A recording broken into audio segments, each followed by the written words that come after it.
Hey everyone, this is Andrew Taraskis with Noble Story Co. And I'm joined today by Adam Gregory, also of Noble Story Co., my co-founder. And then we got two guys on here who are fellow WeFunder raisers. They actually just closed their raise, and it was, knocked our socks off, and I'm sure it knocked their socks off Yeah, too. So congrats, guys. You nailed it. Thanks. Knocked it out of the park. Excellent. super excited for Yeah, you us too. guys. Um, But the reason, so we have John Lee here and Jason Brents. They are with One Door Studios, and they were just raising for Calculated. And the reason we're all here today is to kind of talk about the Noble Story Co. business model as an independent development and production company. And one of the things that really influenced the way that Adam and I set up Noble Story Co. was a book that John Lee wrote called The Producer's Business Handbook. And it's the business model that's been widely used by many successful independent production companies, including One Door Studios.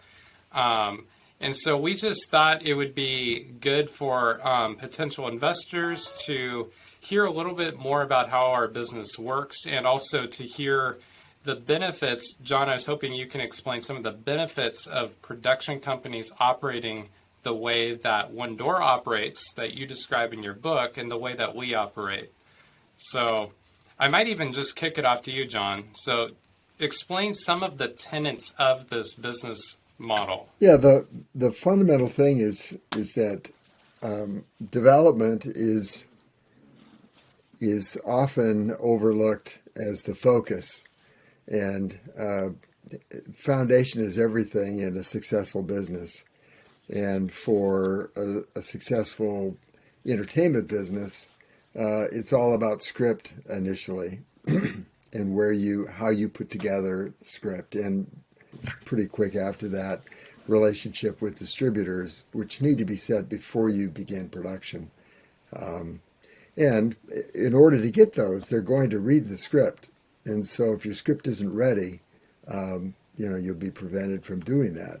So it's just very, very smart to have a separate development company that has just the attention that you would give your production company, which breaks down a script and parses out all of the time it's going to take to spend certain amounts of money to get you through the process and into post-production. Well, that's what you need in development as well. How long is it going to take you to land your screenwriter, to get your script up to an acceptable level where it's at that recommend level, where a studio will accept it, and a director will be aggressive for it. So that's the basic logic behind having a development company separate from a production company. And then if you do it that way, you have a lot there for your investors if you're using the very mature elements that you've now put together in development to actually get bank financing for production, which is a huge benefit for the producer and a windfall for the investors, because then you can structure your investment program so your investors can get their money back out of production funds, and you have your distribution set already. So it makes their recovery way more dynamic and predictable and earlier, as well as makes their profit participation much more sure and all that it can be. And that's something that we've actually been questioned quite a few times is, are you guys raising the production budget? And something we have to continually remind people, no, this money is completely independent of the production budgets. We're putting together a development fund for a slate of projects, and then using the process that John just described, where we're building these mature elements. We're packaging a polished script that's ready for production with all of the elements that it needs to go into production. And then when that package is sold to the producing entity, that's where we get our income from. That's our revenue stream. And so that's a whole lot more attractive for investors than participating in a production budget investment opportunity. Because, using this process, you're staying out of the whole waterfall box office thing, and you get your money. You guys even have it on Calculated's page. We have it on ours too. You get it on the first day of production, so. Yeah, Andrew, we got that same question a lot too. And another question we got a lot was, why in the world would a bank take such a risk and lend you money, especially of that size? As if the bank was reading the script. Exactly. Yeah. Well, and that's just the thing. And John, I think I've heard you explain this really well before. Banks don't take risks. Exactly. So Some European banks do. Yeah. For a while. Yeah. So explain that again. Banks, why are banks financing movies when we know that banks don't take risks? And the movie producing industry, everybody knows it's very risky. So how do we structure our projects in a way that a bank feels safe financing it? Well, it's structured like real estate financing is structured.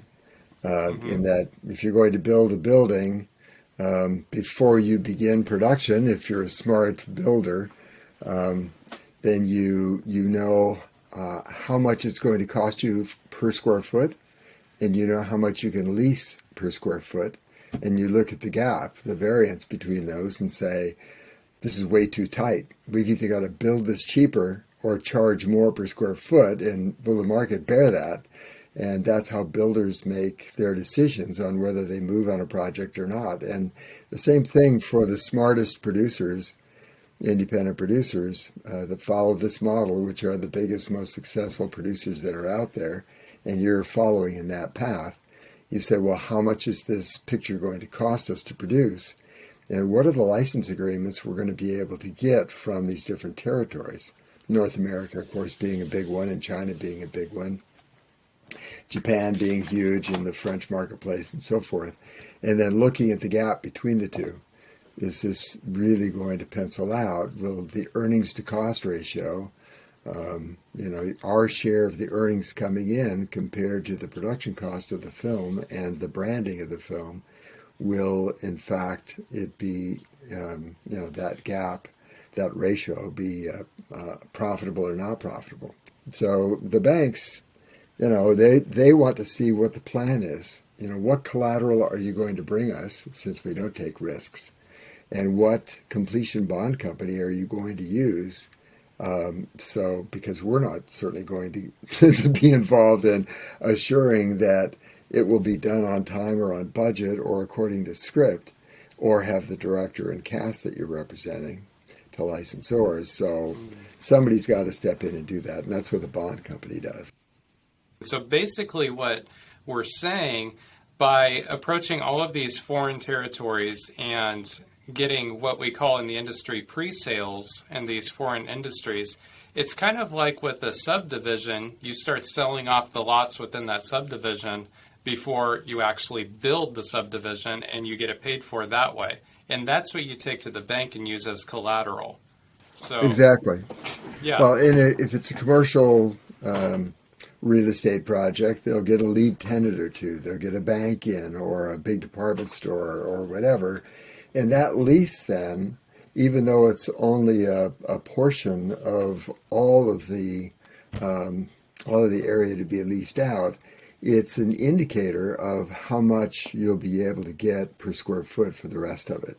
And so the banks with entertainment departments, most of them have an international sales matrix, which if they have at least two licenses, they can say they can get a very predictable sense for what the value is of the unsold territories, and they can provide what's called gap financing. And they'll discount it by 50%, but they'll lend then just from the bank, which looks like it's a risk, but it really isn't, because now you've brought collateral to them that gives them a direct analysis tool as to how much the rest of the unsold territories will be worth. This business model that both of our companies are using, it's a proven business model that's been used there's an extensive history of this being used by successful companies in the past, Well, right? and This is presently, not just something that we're experimenting with. no, that's why we have almost a dozen banks with entertainment departments. They're real aggressive for this business, and there's a lot of it going on. So presently, you have a lot of financing going on, especially with the streamers that are offering cash based on the budget. A portion of that going right back to the producer, but the challenge with that from a producer standpoint, the easy part is you can say yes and they give you the money. The bad part is that they own the product itself. They own all the Yeah, IP. they own the content. So it's very, very beneficial for investors and producers to hang on to this content if they can, and pass on bigger, more motivating value to the buyer as well, the licensees.